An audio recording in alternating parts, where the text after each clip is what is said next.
ABN Films present recording by Devi Music Raja। भोगी देखाई के कमर हिलाई के झकै छिटे हो पाला से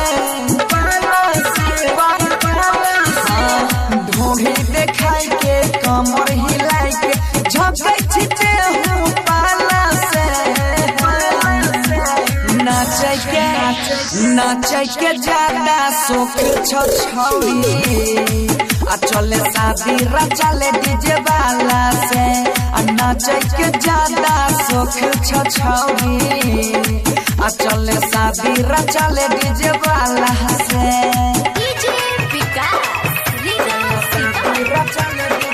ABN Films present recording by Devi Music Raja।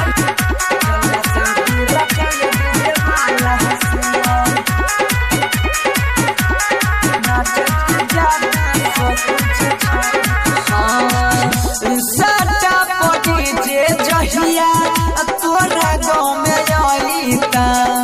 नया नया गाना गे छौरी रात दिन सुनाईता गई छौरी साटा पड़ी जे जहिया तोहरा गाँव में आईता नया नया गाना गे छौरी रात दिन सुनाईता रात दिन सुनाईता जब होता सगाई बढ़न वाला से नाचे के ज्यादा शौक छौ छौरी आ चले शादी चले डीजे वाला से नाचे के ज्यादा शौक छौ छौरी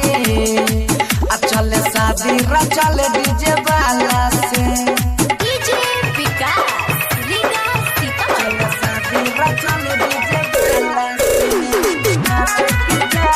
अभी आप सुन रहे हैं बंसीधर चौधरी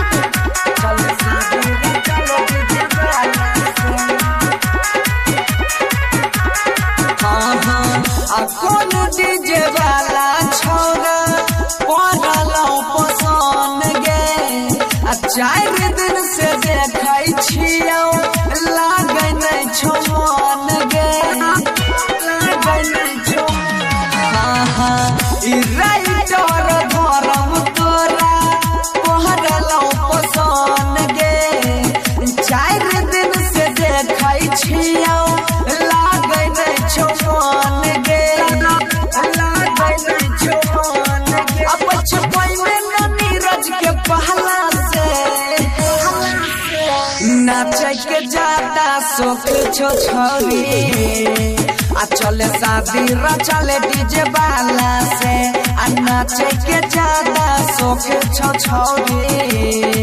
आ चले शादी चले डीजे वाला से recording by